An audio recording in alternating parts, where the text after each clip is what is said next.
Shadow Crow and Disco Dog, Part 4. So I'm standing there in the darkness, seeing the portal from my ancestral fathers puking this black ichor into my ankle, causing this pain to shoot up my leg. And I'm feeling the pain. I'm feeling their pain. I'm feeling their knowledge because I've been thinking about the Proto-Indo-European Empire and how its subsequent invasions of my Germanic ancestors have severed them from their bodies and from their land and from their elemental spiritual allies, as well as their own bodies and their own families, their own ancestors, their own women, their own magic, and their own souls. And this disconnection appears in the spiritual realm as like a black ichor. It's like a black sludge, like tar. It looks like tar whenever I see it in the spiritual world. And so I'm seeing these ancestors just flowing out of this gateway in my ankle, just puking. They're just everywhere. The ichor is growing, the sludge is going everywhere. And I just, I'm trying to push my ancestors back into the gate so I can close it, so I can somehow heal my body, but I can't. I literally cannot stop them. They just keep flowing. And then my ankle keeps throbbing, and it's almost as if my ankle is breaking under the pressure. And so I'm just watching this flood of these dark ancestral fathers puke black tar all over my body. And I can feel it flowing up through my blood into my heart. I feel this shock and this terror and this absolute just horribleness. It's just an awful feeling. And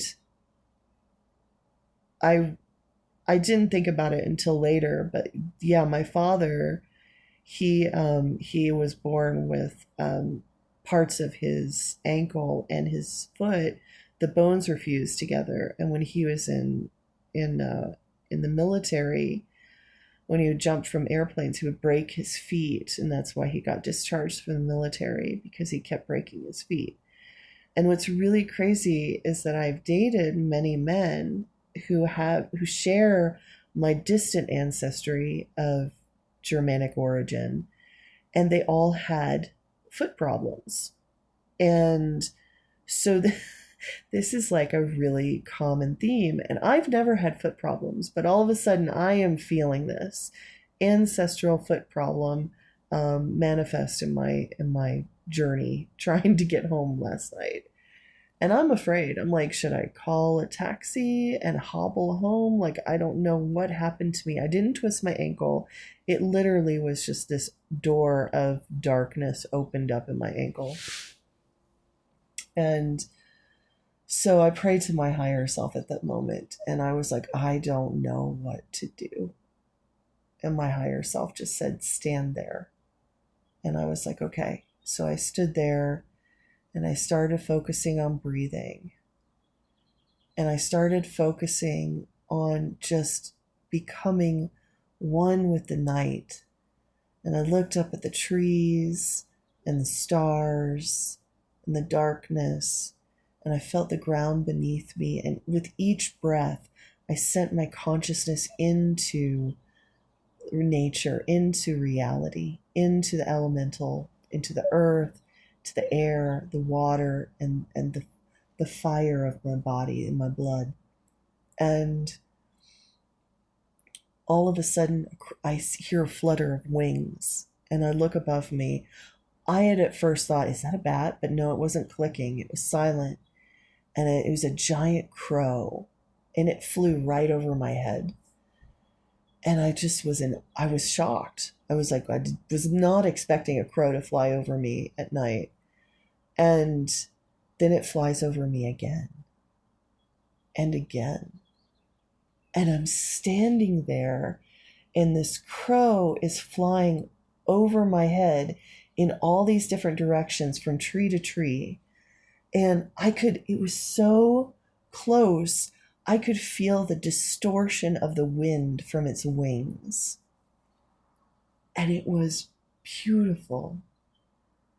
And so I just closed my eyes and I felt the displacement of air from its wings upon the crown of my head. And I felt these codes go into my crown chakra, like the crow was making energy forms that I could absorb. And I opened up my energetic sensors to just take in anything I could from the crow. And I hear a voice from crow spirit, and it says, "Walk slowly home now." That's it.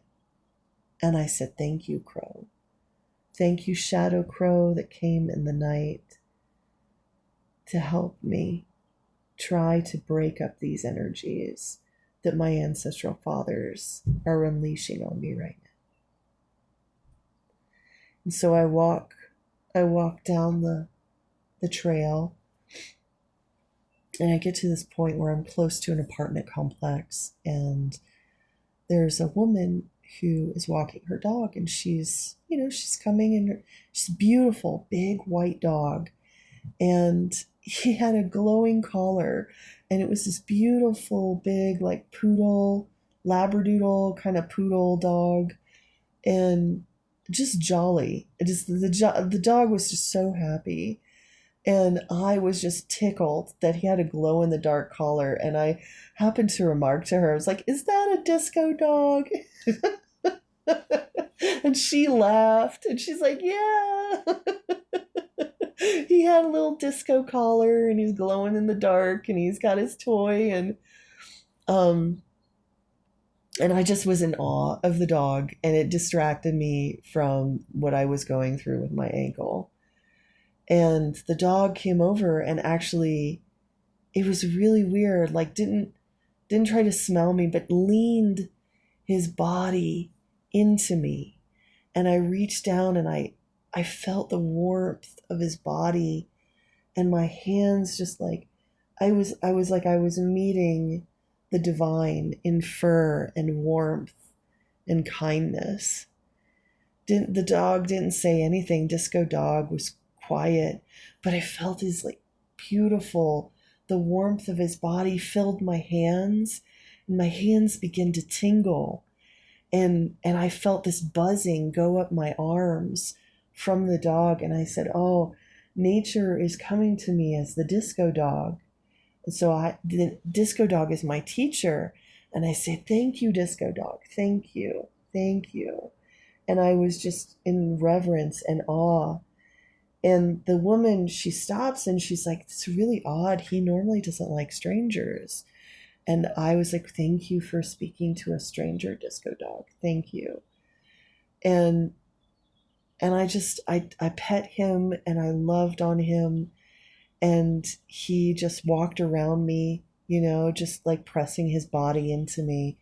And I felt this joy of life, this joy of, a disco dog playing in the night with his frisbee and his owner, and like feeling alive and strong.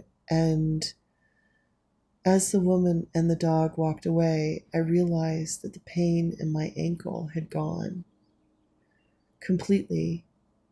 And I sent my consciousness down into my ankle, and the door to my ancestors was closed. And all of the black tar and the ichor that they brought up, it was dissipating. I could sense that it was dissolving in the light of Disco Dog.